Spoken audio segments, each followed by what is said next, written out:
महर्षि वाल्मीकि जी ने रामायण की रचना की है और इस वाल्मीकि रामायण के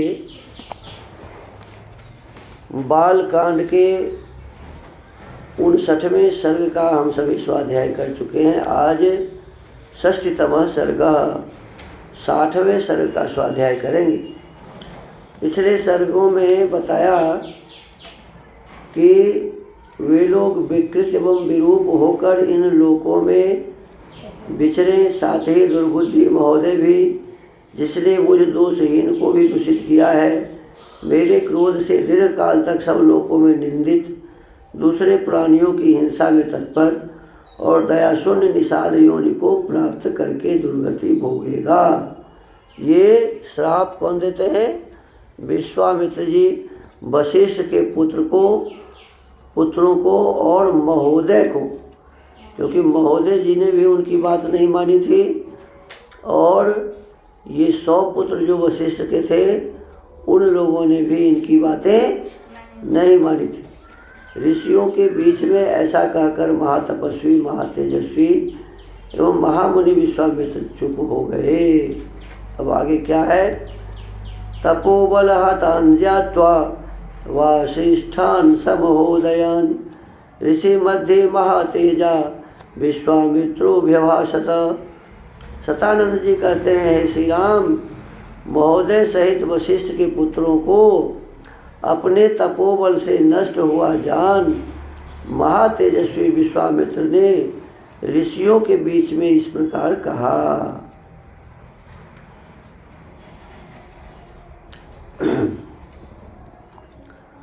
मने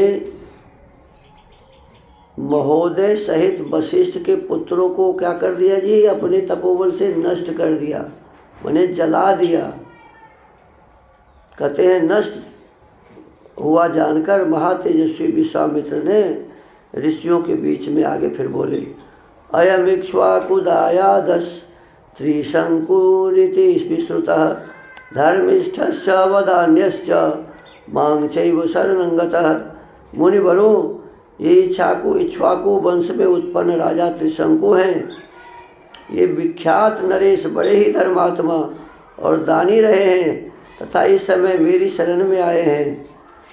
स्वेनानेन शरीरेण देवलोक जिगीषया यथायं स्वशरीरेण देवलोकं गमिष्यति तथा प्रवर्त्यतां यज्ञो भवद्भिश्च मया सह। इनकी इच्छा है कि मैं अपने इसी शरीर से देवलोक पर अधिकार प्राप्त करूं, अतः आप लोग मेरे साथ रहकर ऐसे यज्ञ का अनुष्ठान करें जिससे इन्हें इस शरीर से ही देवलोक की प्राप्ति हो सके। जितने भी ऋषि मुनि आए थे, विद्वान आए थे, उनको विश्वामित्र जी कह रहे हैं कि इनको 100 शरीर ही ये चले जाएं स्वर्ग में, ऐसा यज्ञ हम सभी मिलकर करें। विश्वामित्र वचः श्रुत्वा सर्व एव महर्षयः ऊचुः समेताः सहसा धर्मज्ञा धर्मसंहितम् अयं कुशिकदायादो मुनिः परम कूपनः यदाह वचनं सम्य तत्कार्यं न संशयः। विश्वामित्र जी की यह बात सुनकर धर्म को जानने वाले सभी महर्षियों ने सहसा एकत्र होकर आपस में धर्मयुक्त परामर्श किया। जब विश्वामित्र जी बोले सब ऋषि को, तो उनमें जो समझदार लोग थे सभी बैठकर विचार विमर्श किया। ब्राह्मणों, कुशिक के पुत्र विश्वामित्र मुनि बड़े क्रोधी हैं। ये जो बात कह रहे हैं उसका ठीक तरह से पालन करना चाहिए, इसमें संशय नहीं है। अब इन लोगों को भय है कि हम लोगों को भी न जला दे, तो जैसा विश्वामित्र कहेगा वैसा तो करना ही होगा, नहीं तो जलो। हाँ, अब 100 वो भी बातें से जला दिए थे। वशिष्ठ जी विश्वामित्र के 100 पुत्र को जला दिए थे। हुंकार भरा और सब जल गए। और ये विश्वामित्र भी उसका बदला ले लिया। ये भी वशिष्ठ के 100 पुत्र को क्या कह दिया कि तुम नष्ट हो जाओ।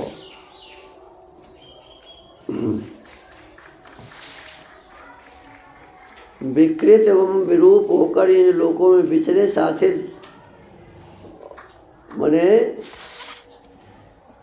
क्या कहा था, भस्मीभूत हो जाएंगे। ऐसा वे दुरात्मा भस्मीभूत हो जाएंगे, मने जल के नष्ट हो जाएंगे, ऐसा कहा था। तो ये अभी डर से सभी ऋषि अब इनकी बातें कर रहे हैं। अग्निकल्पो ही भगवान शापं दास्यति रोषतः, तस्मात् प्रवर्त्यतां यज्ञ सशरीरो यथा दिवि, गच्छेदिक्ष्वाकुदायादो विश्वामित्रस्य तेजसा। ये भगवान विश्वामित्र अग्नि के समान तेजस्वी हैं। यदि इनकी बात नहीं मानी गई तो ये रोष पूर्वक शाप दे देंगे। इसलिए ऐसे यज्ञ का आरंभ करना चाहिए जिससे विश्वामित्र के तेज से इक्ष्वाकु नंदन त्रिशंकु सशरीर स्वर्गलोक में जा सके।